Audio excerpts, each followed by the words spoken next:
invocando a proteção de Deus e na forma regimental, declaro aberta a presente sessão. Discussão e aprovação da data da sessão anterior. Está em discussão. Aprovada. Aprovada. Julgamentos jurisdicionais. É um pedido de preferência, como já é uma praxe. É o 8. É uma ação rescisória. Autora W.R. Fernandes. Réu espólio de Alfredo Caldas Pires, representado pelo inventariante Cícero Roberto da Frota Pires. Litisconsorte passivo Cleomira Ferreira de França e outro. Relatora desembargadora Judite. Eu sou impedido. Passo a presença ao desembargador Vivaldo. Pois não, Excelência, assumo com muita honra. E passo a palavra à eminente relatora desembargadora Judite. Pois não. Pois não. Então, eu concedo a palavra a Vossa Excelência pelo tempo regimental, 15 minutos. Excelentíssimo senhor presidente, excelentíssimos desembargadores, excelentíssimo senhor procurador-geral de Justiça, servidores, colegas aqui presentes. Antes de iniciar a discussão de mérito da apresentação rescisória, eu trago à Corte e à douta relatora uma questão de ordem. É que na última sessão, após a sustentação oral feita pelos autores da rescisória, um dos réus apresentou uma alegação de nulidade do processo por ausência de citação válida.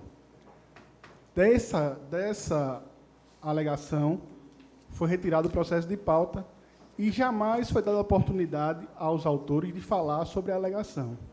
Então, para que se evite a alegação de que não se fez o apontamento dessa falta no primeiro momento, em sustentação oral, quero registrar que até o presente momento os autores não foram intimados a falar sobre a alegação da parte adversa que apontou falta de citação válida para prosseguimento do processo. Então, por essas razões, eu suscito primeiro essa questão de ordem, que seria impeditivo da continuidade do julgamento do processo.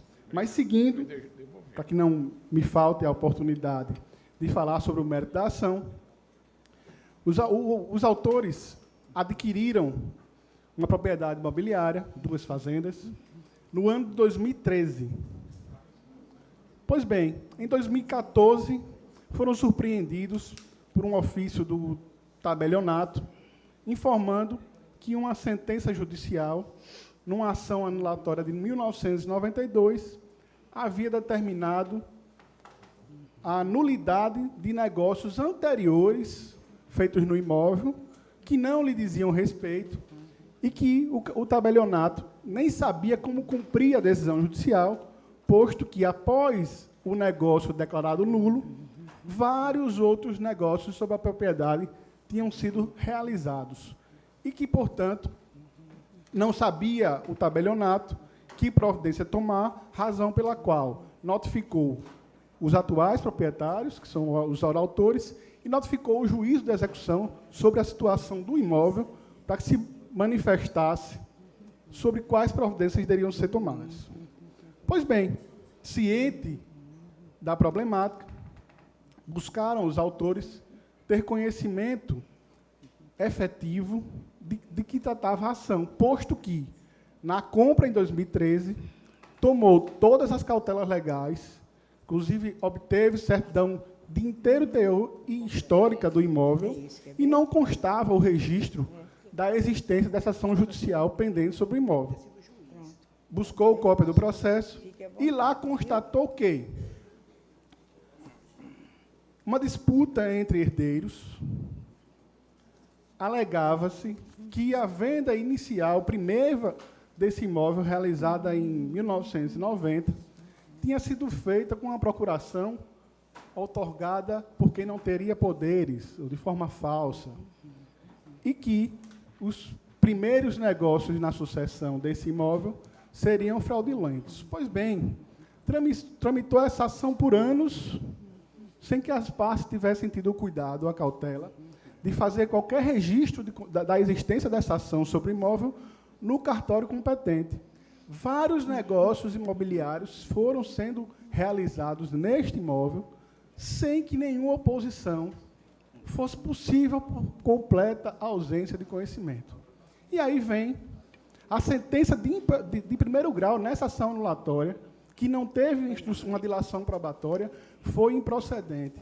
O parecer ministerial, na segunda instância, opinava pela improcedência.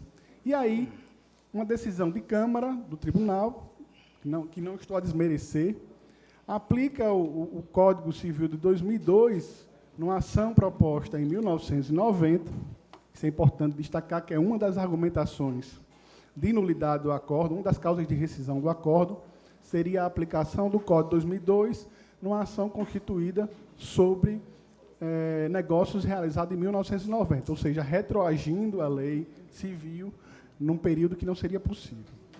Pois bem, todo este cenário vem agora na ação decisória proposta pelos autores, onde eles alegam, ora, toda essa possível nulidade no primeiro negócio sobre o imóvel, onde os herdeiros discutem a validade dele, não podem contaminar a propriedade dos autores, que adquiriram de boa fé, que tomaram todas as cautelas legais, inclusive perante o cartório de imóveis competentes, a saber se existia algum ônus, alguma pendência, alguma discussão sobre o imóvel, e nada havia.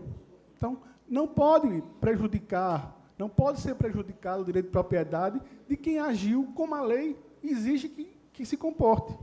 Essa é uma premissa básica.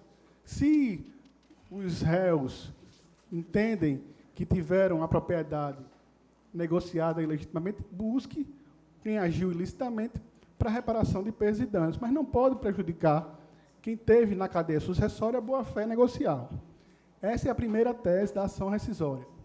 Uma segunda tese da ação rescisória é que, para afastar a prescrição, a decisão de Câmara aplicou o Código Civil de 2002, mas o negócio teria sido realizado em 1990 e estava prescrito sob a ótica do Código Civil vigente à época. E essa retroação legislativa, no entender dos autores, seria irregular, seria ilícita e seria uma das causas de rescisão. E, por fim, os autores verificaram na ação anulatória, que, inclusive, essa foi uma das razões da improcedência da ação, que não houve instrução probatória e que toda a documentação apresentada na ação, na contestação, ela tinha fé pública e não foi impugnada quanto à originalidade e autenticidade. E os autores, na ação anulatória, alegaram que as procurações eram falsas, mas não instauraram o incidente de falsidade. E essa foi a razão da improcedência na instância de origem, que precisava se discutir, já que se alegava na ação anulatória falsidade documental, precisava se instaurar o incidente para que se pudesse ter a instrução específica e especial, como a lei processual exige, para a apuração da falsidade daquele documento. Mas nada disso se realizou na primeira instância, nada disso se realizou na ação anulatória. Então, os documentos públicos, que são procurações, escrituras existentes na ação anulatória, eles estão rígidos até hoje. Não existiriam razões para afastá-lo. Pois bem, além dessas razões, que já expus aqui, a rescisória também é fundada em documento novo. Quais são os documentos novos que não estavam na ação anulatória que foi julgada e que estão nessa ação rescisória? Os documentos que comprovam uma cadeia negocial sucessória ao negócio que foi anulado, onde todos agiram inequivocamente de boa-fé, presumidamente de boa-fé, e que não há nenhuma prova em contrário a demonstrar isso. Então, esses são os documentos novos, além dessas teses de afronta à lei, que justificam e que embasam a presente rescisória. Então, por fim, para que não pare qualquer dúvida sobre a citação válida dos réus nessa ação, é que todas as cartas de citação constam nos autos com retorno e constam com os endereços indicados na ação anulatória e que jamais se informou, qualquer dos réus informou a mudança de endereço no processo que está em inteiro teor nos autos.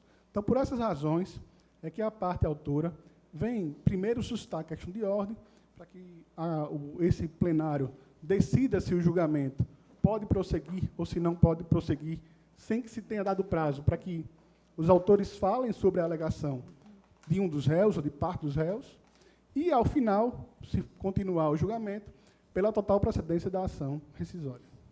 Agradeço, Vossa Excelência. Concedo a palavra ao Dr. Tiago Cortes por 15 minutos. Excelentíssimo senhor presidente, excelentíssima senhora desembargadora relatora, senhores desembargadores, bom dia, senhores servidores, senhores advogados. Eu gostaria apenas de começar corrigindo o meu colega. O processo não foi retirado de pauta por arguição de nulidade da citação. O processo foi retirado de pauta porque, na sustentação, nós alegamos a ilegitimidade passiva do espólio. Por quê? Porque o próprio documento trazido pelos autores demonstra que o inventário foi extinto em 2013. Em 2015, os autores ajuizam uma ação contra o espólio, que não mais existia. E este fato tem base em julgamentos do Tribunal de Justiça, a essa ilegitimidade, relator desembargador Ibanez, e no STJ. Então, a primeira nulidade aqui trazida, que não há como ser corrigida, inclusive, é que a ação foi ajuizada contra o espólio, que não mais existia na data do seu ajuizamento.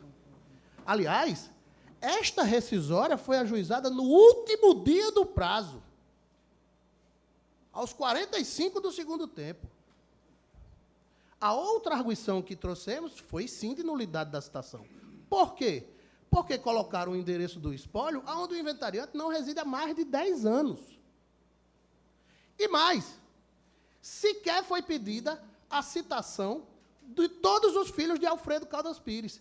Os autores escolheram apenas uma herdeira, que é exatamente a herdeira filha de um relacionamento paralelo, e que quem concorda, cuja mãe concorda com todos os termos dessa ação na sua contestação. Os herdeiros de Alfredo Caldas Pires, que deveriam fazer parte do polo passivo, uma vez que o espólio não mais existente, nunca foram citados. E o endereço de Cícero Caldas Pires, que era então inventariante, não era mais o mesmo há 10 anos.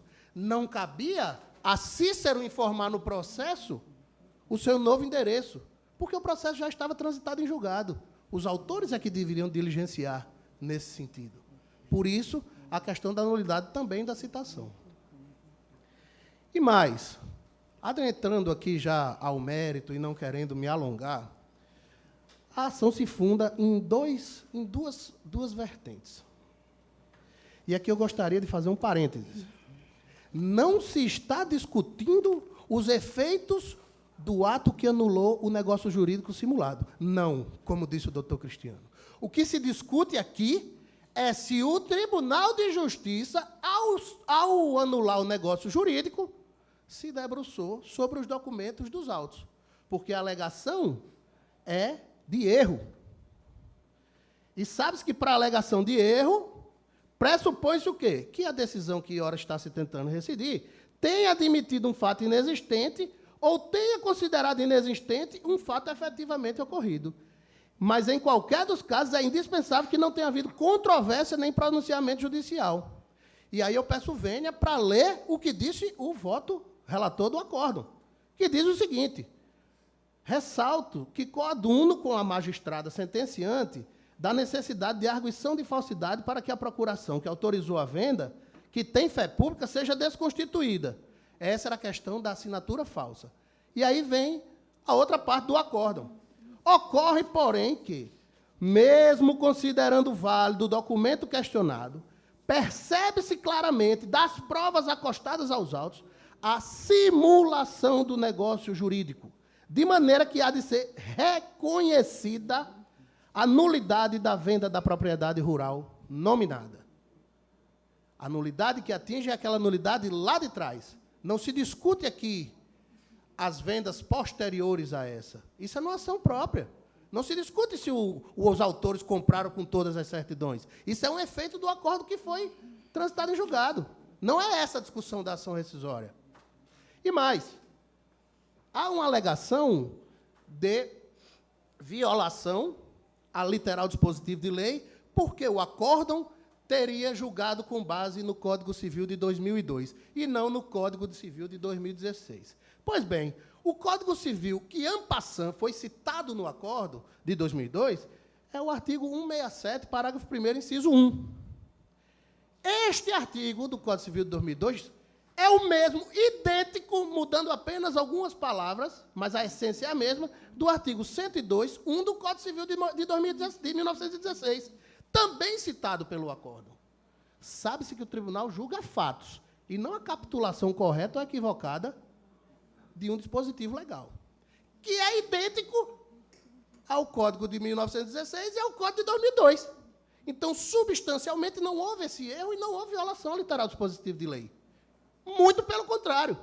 Houve-se o cumprimento da lei, anulando um negócio jurídico simulado, e aí eu gostaria de trazer algumas questões fáticas, feito às vésperas da morte do então proprietário, ou seja, algumas horas antes dele morrer, passaram essa procuração no cartório, ou seja, o tabelião teve que se deslocar. Em 1990 e pouco, foi lá no hospital onde ele estava internado e fez essa procuração.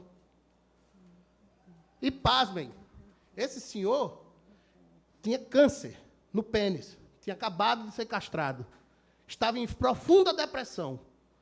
Tudo está nos autos. Este Tribunal de Justiça, quando julgou esta apelação, fez justiça mais de 20 anos após o ajuizamento da ação que pedia a anulação do negócio jurídico. Ali sim foi feita justiça. E é essa justiça que o réu pede para que seja mantida, julgando totalmente improcedente a ação rescisória, caso não sejam acolhidas preliminares aqui arguidas. Muito obrigado, bom dia. Vossa Excelência, devolvo a palavra à eminente relatora. Pois não, Excelência. Bem, em primeiro lugar, eu quero dizer que o que o doutor Tiago disse na tribuna é verdade em relação ao fato do que foi retirado de pauta para ser analisado o problema da legitimidade do espólio de figurar no polo passivo da demanda, e não a nulidade da citação. Mas eu faço isso apenas como uma constatação, porque ambas as matérias estão devidamente esclarecidas no voto, porque foram suscitadas, então, eu acho isso totalmente irrelevante. Quanto à questão de ordem do doutor Cristiano, eu quero dizer o seguinte, que eu tirei o processo de pauta para que eu fizesse um estudo sobre o problema dessa legitimidade, que não constava no meu voto, e também em observação ao artigo 10 do Código de Processo Civil, que é o da não surpresa. Então, o doutor advogado teve conhecimento da matéria, esse processo passou mais de 2 meses em gabinete, nada foi requerido. Apenas ontem, usando a expressão do doutor Tiago, aos 45 minutos do segundo tempo, chegou uma petição do doutor Tiago falando acerca da nulidade. Essas matérias estão veiculadas no voto e eu estou rejeitando a questão de ordem. Acho que não impede o julgamento, não, Excelência. Todos de acordo com a rejeição da questão de ordem? Então, rejeitada a unanimidade, nos termos do voto da relatora. Então, passo ao meu voto. Preliminar de legitimidade passiva. Em sustentação oral, o advogado de Cícero de Frota Pires suscitou, conforme já relatado, preliminar de não conhecimento da ação rescisória por ilegitimidade de causa do espólio indicado no polo passivo, destacando, em suma, que a ação rescisória foi proposta em face do espólio de Alfredo Caldas Pires, em meados de 2015, mesmo ciente a parte autora que o inventário, número aqui declinado, havia sido extinto, sem resolução de mérito, desde junho de 2013, conforme documento de folhas, juntado a este feito pelo próprio autor da demanda. Logo, uma vez extinto o inventário, caberia ao autor da rescisória demandar contra os próprios herdeiros, e não em face do espólio. E, em defesa das teses, suscitou o seguinte precedente da lavra do desembargador Ibanez, onde consta a extinção da figura do espólio anterior à citação, em razão do trânsito em julgado da respectiva ação de arrolamento sumário. Quer dizer, nesse caso aqui, houve um arrolamento. E esse arrolamento foi ultimado e, assim, terminado esse processo. Eu destaco, desde logo, em primeiro plano, aqui só ratificando os termos da questão de ordem, que a opção de retirar este feito de pauta de julgamento durante a sessão mencionada no relatório teve o condão de permitir melhor e mais aprofundado exame de tese nova apresentado na tribuna, bem como de viabilizar tempo e oportunidade processual para que a parte adversa, caso entendesse pertinente, discutisse nos autos a matéria proposta, de modo a coibir eventual julgamento com efeito surpresa, combatido pelo artigo 10 do Código de Processo Civil. Oportunidade devidamente suprida, mesmo porque esteve o advogado do autor presente na referida sessão. Dito isso, é forçoso reconhecer a priori que alguns fatos narrados da tribuna guardam estreita sintonia com a realidade.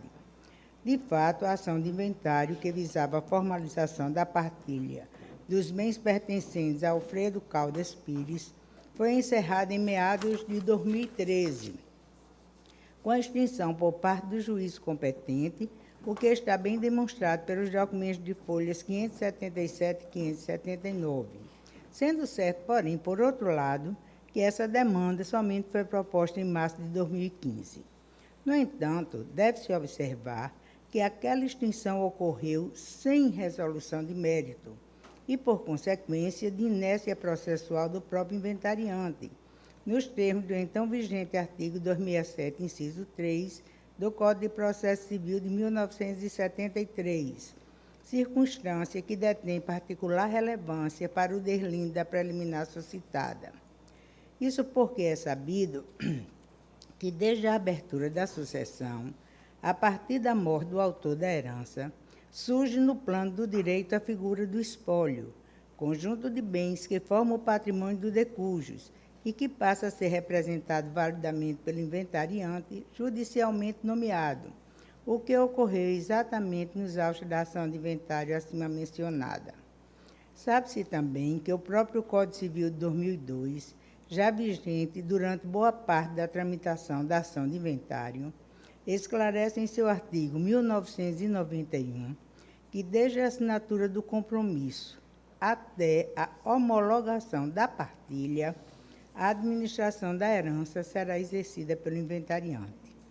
Logo, considerando que o inventário judicial não foi julgado em seu mérito, restando extinto por inércia das partes interessadas, é forçoso reconhecer que a figura do espólio não deixou de existir com aquele julgamento sem resolução de mérito, mesmo porque não houve qualquer espécie de homologação de formal de partilha entre os herdeiros.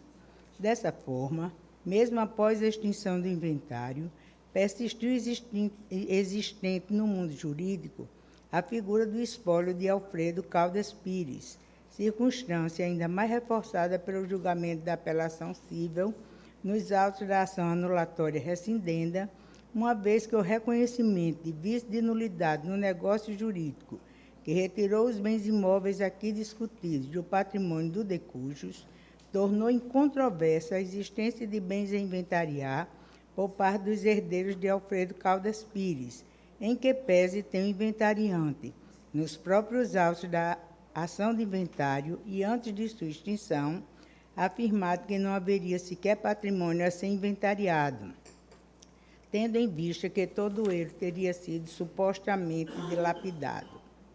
Por tais razões detalhadamente pontuadas, entendo que o caso em exame não se amolda ao precedente citado na sustentação oral, realizada durante a sessão plenária do último dia 10 de abril, uma vez que naquele feito, julgado pela segunda Câmara Cível, sob a relatoria do desembargador Ibanez Monteiro, houve efetivamente julgamento meritório do arrolamento sumário, com a transferência formal dos bens aos seus sucessores, o que, de fato, tornou ilegítima a figura do espólio. Já na situação dos autos, diante das peculiaridades destacadas, é evidente, em meu sentir, que a indicação do espólio de Alfredo Caldas Pires no polo passivo da rescisória não violou qualquer disposição legal, seja ela material ou formal, tendo em vista que, sem o julgamento de mérito do inventário, não pode ser considerado inexistente, em caso, a figura do seu correspondente espólio, razão pela qual rejeito a preliminar suscitada, mantendo o reconhecimento de legitimidade passiva do espólio de Alfredo Caldas Pires.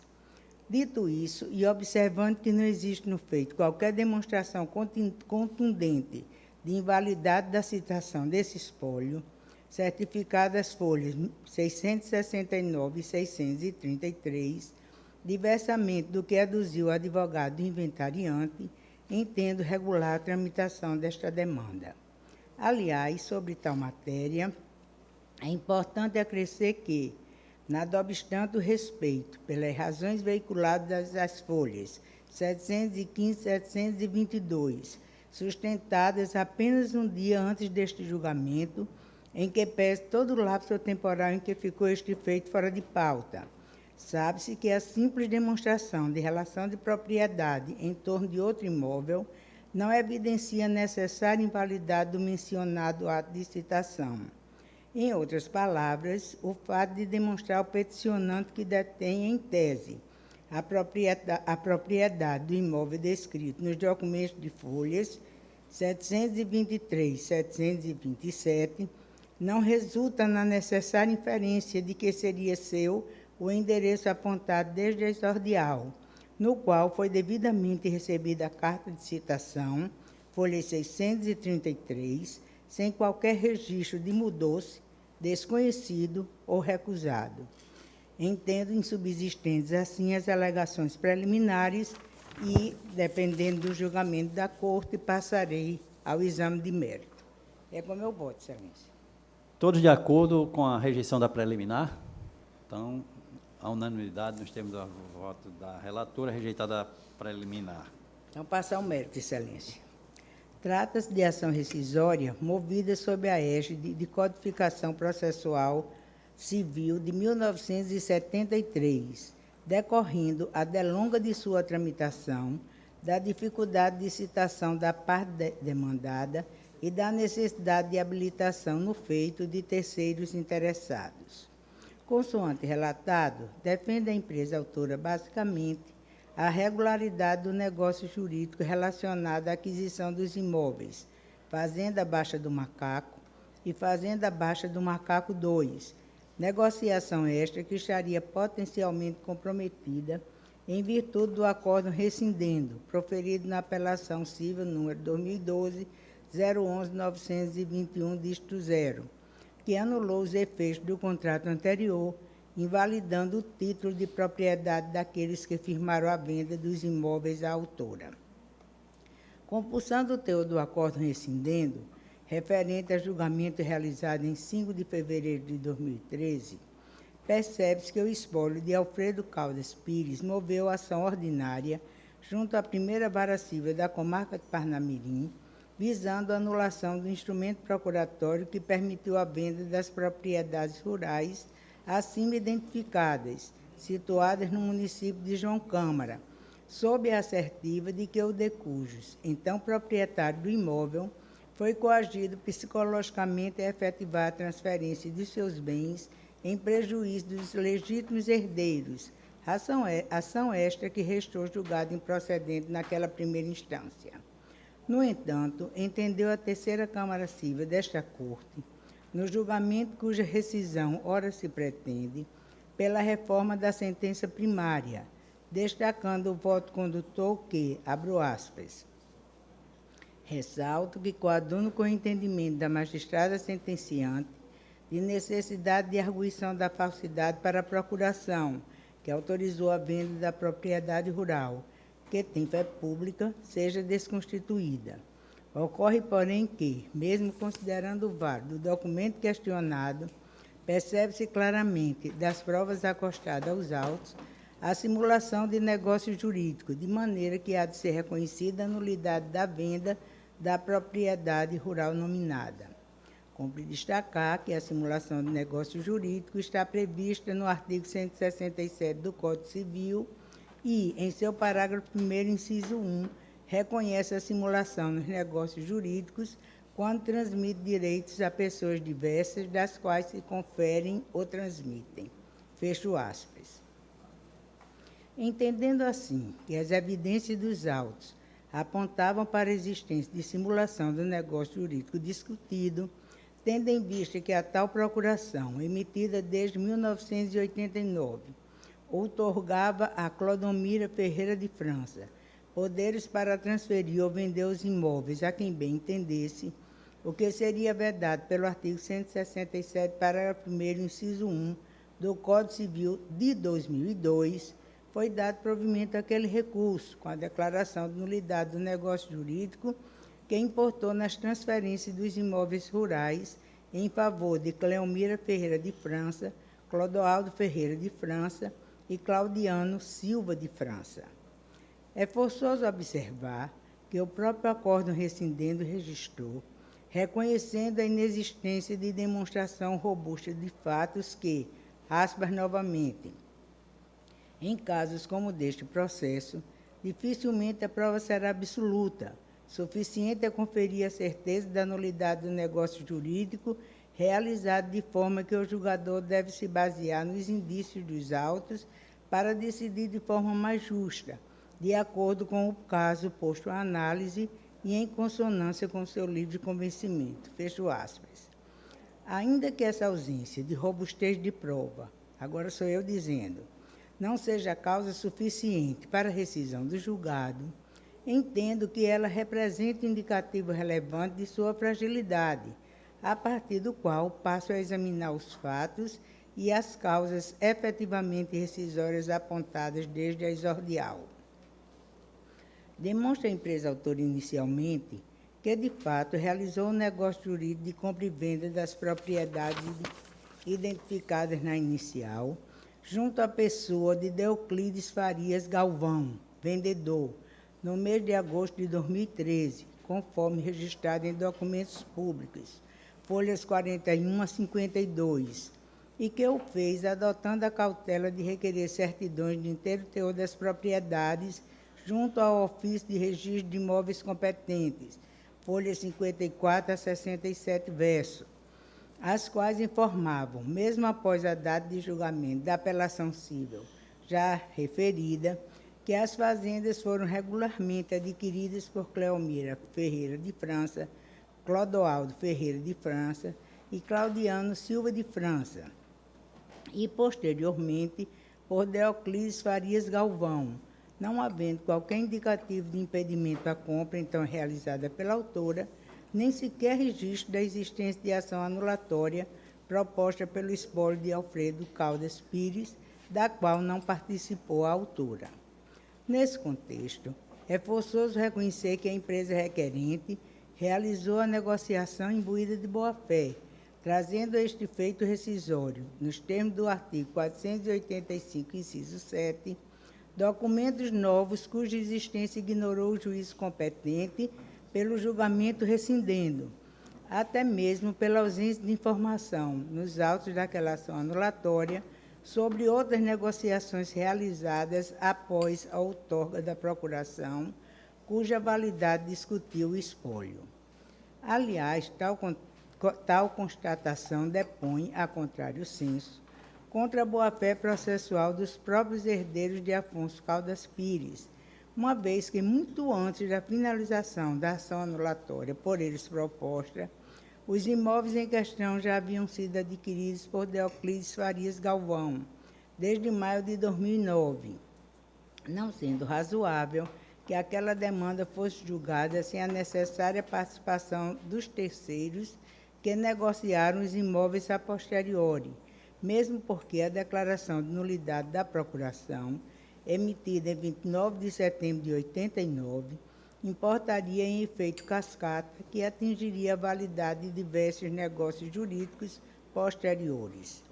Dessa forma, entendo que o acórdão rescindendo, ao limitar o exame de suas razões de convencimento, unicamente aos elementos fáticos atinentes à outorga da Procuração de 1989, ignorou ou considerou inexistentes, ainda que por possível má-fé da parte autora da ação anulatória ou desídia da parte então demandada, fatos jurídicos relevantes e efetivamente ocorridos, quais sejam as transmissões posteriores dos imóveis Fazenda Baixa do Macaco e Fazenda Baixa do Macaco 2, a terceiros de aparente boa-fé, cujos direitos não podem ser prejudicados pela anulação, quase 25 anos depois de sua emissão pública, de documento que estaria no início da cadeia de fatos relativos aos bens rurais em discussão. Ademais, é realmente imperioso reconhecer que o acordo rescindendo data vênia errou injudicando, ao usar como fundamento jurídico a norma do artigo 167, parágrafo 1º, inciso 1, do Código Civil de 2002, para afirmar suposta simulação de negócio jurídico ocorrido nos idos de 1989, ou seja, ainda sob a vigência do Código Bevilacqua.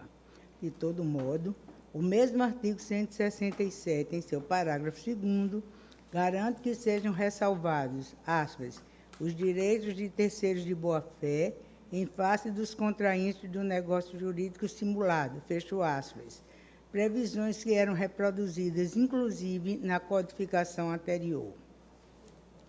Pelas razões acima, só pesadas, julgo procedente a ação rescisória em seu mérito, em conformidade com o artigo 485, incisos 5, 7 e 9 do Código de Processo Civil, artigo 966, inciso 5, 7 e 8 da atual codificação, para em juízo rescindendo, desconstituir o acórdão que deu provimento à apelação cível, número 2012-011-921, disto 0, restabelecendo, já em juízo rescisório, os efeitos da sentença de primeiro grau que, nos autos da ação ordinária, número aqui declinado, julgou improcedente aquele feito, de modo a preservar a validade dos negócios jurídicos realizados em relação aos imóveis identificados nestes autos, posteriormente à venda autorizada pela Procuração Pública discutida naquela demanda, em respeito aos direitos adquiridos de terceiros de boa-fé. Ofício cartório competente para o registro dos imóveis, ofício de notas de João Câmara, a fim de que tome ciência desta decisão e adote as providências relativas às averbações necessárias. É assim que eu voto, Excelência. Pois não. Desembargador Roberto Guedes, como vota? Desembargador Saraiva? Desembargador Dilermando? Também, Excelência. Desembargador Ibanez? De acordo, presidente, com o voto da relatora. Desembargador Glauber? Desembargador Gilson? Com relatura. Desembargador Cornélio. Então, julgada a unanimidade, julgada procedente a ação à unanimidade nos termos do voto da relatora. Devolvo a presidência ao desembargador João Rebouças. Reassumo e agradeço a Vossa Excelência.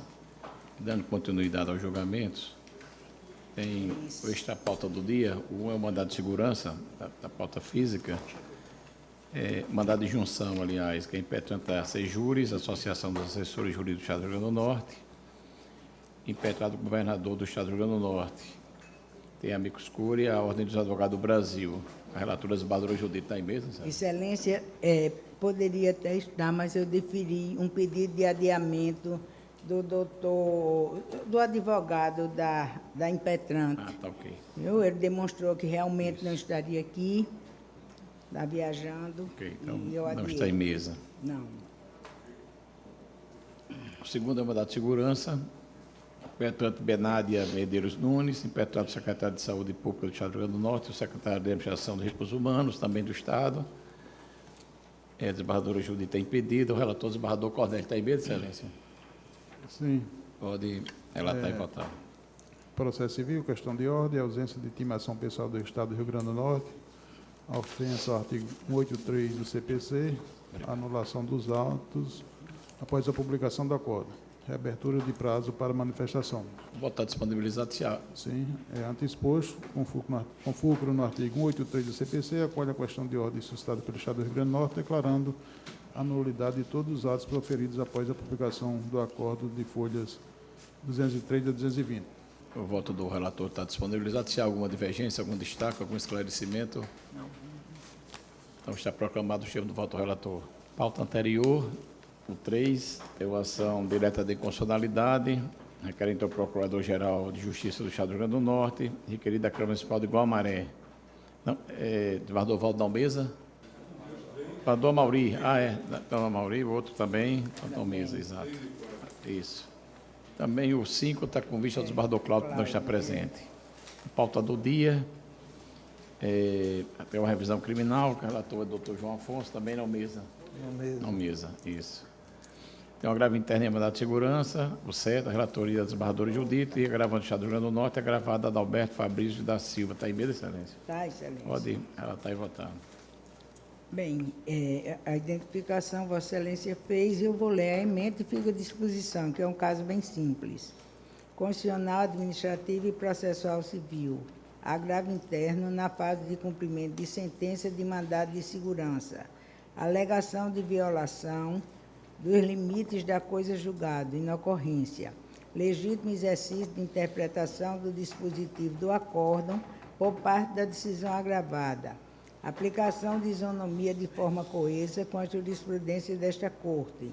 Garantia expressa de integralidade dos proventos no próprio artigo 57 da Lei nº 823/1991. Interpretação estatal que esvazia o sentido do direito concedido.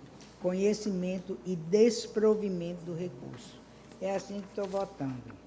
Aqueles casos de implantação dos proventos por paridade. A matéria é conhecida, o votado disponibilizado. Se há algum esclarecimento, alguma dúvida a ser tirada? Todos acompanham, está proclamado o termo do voto da relatora, unanimidade. 8 já foi, na preferência. O 9 é o embargo de declaração. Em mandado de segurança. Embargante é a Deslube Combustíveis Limitada, embargado do Estado do Rio Grande do Norte. Relator desembargador Ibanez, está aí mesmo, Excelência? São os embargos de declaração, alegado o erro material, porque discute aí a relação tributária, o julgamento foi pela denegação da segurança. Eu não verifiquei o erro material contado, diz a embargante que não discutiu a diferença de alíquota, mas sim o pagamento do imposto antecipado, portanto, em substituição não haveria incidência e, meu entender, o Estado não está a tributar, não está a exigir o imposto que foi recolhido antecipadamente sobre a produção, o percentual de álcool inserido no combustível para formar a gasolina tipo C. O que ocorre é, o combustível vem, o combustível de petróleo vem para a refinaria de Pernambuco, portanto, com imposto recolhido antecipadamente, e sobre ele o Estado não tem direito a reclamar nada. Em Pernambuco, a refinaria adiciona o álcool. A alíquota estadual para o álcool em Pernambuco é inferior à alíquota estadual do Rio Grande do Norte. Então, aquele percentual de álcool que é adicionado o combustível derivado de petróleo que vem para o Rio Grande do Norte tem diferencial de alíquota. É sobre essa diferença de alíquota que o Estado do Rio Grande do Norte cobra quando o produto entra aqui. O que a impetrante disse que pagou o imposto em substituição sobre o álcool adicionado em Pernambuco, mas pagou sobre a alíquota de Pernambuco. O produto que fica em Pernambuco não tem mais que falar em imposto. No entanto, o que vem para o Rio Grande do Norte tem uma diferença de alíquota. E ela disse, mas eu não questionei a diferença de alíquota. Ela não questionou justamente porque ela está querendo induzir o tribunal a entender que o imposto já foi recolhido antecipadamente em Pernambuco e o Estado do Rio Grande do Norte não teria direito a exigir. No entanto, a decisão daqui foi a diferença de alíquota. Aí ela aponta o erro material dizendo que não discutiu diferença de alíquota. Mas se eu não for entender que o Estado está a cobrar a diferença de alíquota, eu vou conceder a segurança por um direito que não existe. Então, eu estou rejeitando o embargo de declaração, dizendo que não há erro material no julgado. Apenas ela quer que eu não discuta a matéria que o tribunal discutiu. Alguma divergência? Então, unanimidade nos termos do voto do relator, rejeição dos embargos. O 10 é uma impugnação ao cumprimento de sentença em mandado de segurança, impugnante executado do Estado do Rio Grande do Norte, impugnado e exequente Arlindo Marques Nunes Sobrinho, regente NS do Executivo. Desembargador Glauber, o relator. Senhor presidente, o voto está disponibilizado, matéria já pacificada na Corte. Eu estou acolhendo a impugnação formulada pelo Estado, entendendo haver um excesso de execução no montante de R$ 1.947,79. O voto está disponibilizado, a matéria conhecida, alguma divergência, algum esclarecimento? Está proclamada a unanimidade do termo do voto do relator. Embargador Cornélio, em embargo, declaração e mandado de segurança é o 11, embargado do Estado do Rio Grande do Norte, embargada Célia Verônica de Oliveira Pereira. Está com a palavra. Pois não, presidente. É um mandado de segurança que ele foi impetrado contra o secretário de Saúde do Estado do Rio Grande do Norte, também o secretário de Administração, em relação à aposentadoria. Anteriormente o tribunal tinha uma posição, hoje tem outra, e eu estou solicitando a questão de ordem da legitimidade passiva de ambos os secretários, né, já que seria do presidente do IPERN, e a competência não seria daqui. Eu estou... Está declinando. Não, eu estou julgando distinto, né? E vou ler a emenda. Processo civil, embargo de declaração, mandado de segurança, aposentadoria especial, questão de ordem citada pelo relator, quanto à legitimidade dos secretários de Saúde e Administração e de Recursos Humanos do Estado do Rio Grande do Norte para figurar no polo passivo. Competência exclusiva do presidente do IPERN e autoridade coatora que não consta no rol do artigo 71, letra E da Constituição Estadual do Rio Grande do Norte, preliminar suscitado de ofício, com obediência ao contraditório pelas partes, extinção do feito e denegação da segurança. Embargo de declaração prejudicada. Estou julgando distinto por legitimidade de parte. O voto está disponibilizado. Algum destaque, algum esclarecimento?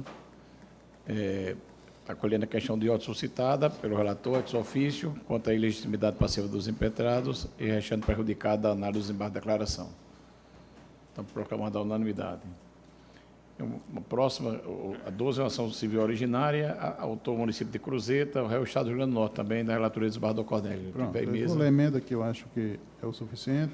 Constitucional e tributário, processual civil, ação civil originária, juízo de retratação, artigo 1040, inciso 2 do CPC, recurso extraordinário, repartição de receitas tributárias, ICMS, ausência de direito do município demandante, a percepção de valores que sequer foram arrecadados, inexistência de similitude entre a hipótese dos autos e a tese firmada no recurso extraordinário 572-762, que trata do tema 42. Aplicação do entendimento exarado nos autos recurso extraordinário 705-423, tema 653. Viabilidade da concessão de benefícios, incentivos e isenções, em procedência do pedido inicial. Matéria conhecida da Corte, também do Supremo Tribunal, se há alguma divergência, algum esclarecimento, está proclamado o termo do voto do relator. 13, e último da pauta física, é uma ação direta de constitucionalidade, requerente ao Procurador-Geral de Justiça do Estado do Rio Grande do Norte e requerido ao município de Mossoró e à Câmara Municipal de Mossoró. Está em mesa? Esse aqui trata-se de uma isenção que foi dada aos servidores inativos, né, e eu estou julgando, servidores ativos e efetivos da Prefeitura do município de Mossoró. E a emenda tem o seguinte teor: constitucional e tributário, ação direta de constitucionalidade, Código Tributário Municipal de Mossoró, artigo 32, inciso 15, 33, inciso 2. E 3, que tem a expressão certidão da condição de servidor público efetivo, na hipótese do inciso 5º do artigo 32, fecha aspas, da Lei 5.038/90, que confere isenção em virtude de ocupação profissional, impossibilidade, critério de diferenciação que contraria diretamente o princípio da isonomia tributária, ofensa ao artigo 95, inciso 2 da Constituição Estadual, tratamento diferenciado sem qualquer base razoável a justificar o descrímine. Inconstitucionalidade configurada, precedência do STF sobre o tema, pretensão julgada procedente, dispositivos normativos declarados inconstitucionais. É como o voto. O voto está disponibilizado. Se há algum esclarecimento? Pois é, ante o exposto, procedente da predição inaugural, para declarar a inconstitucionalidade material do artigo 32, inciso 5º, bem como parciamento dos incisos 2 e 3 do artigo 33, parágrafo 3º do Código Tributário do município de Mossoró. O efeito Sextunc. É isso, os efeitos? Algum esclarecimento, algum detalhe? Então, está proclamado o cheiro do voto do relator na unanimidade. Esgotada a pauta física, passemos à pauta PJE. PJE, em face da instalação da nova versão do processo judicial eletrônico, só tem 3 processos aqui em pauta, todos já votados, e são 3 somente. Se há algum detalhe, se há algum esclarecimento, então estão proclamados na forma já constante do sistema eletrônico judicial. Então, não havendo mais nada a ser tratado, nem processo em mesa, declaro encerrada a presente sessão.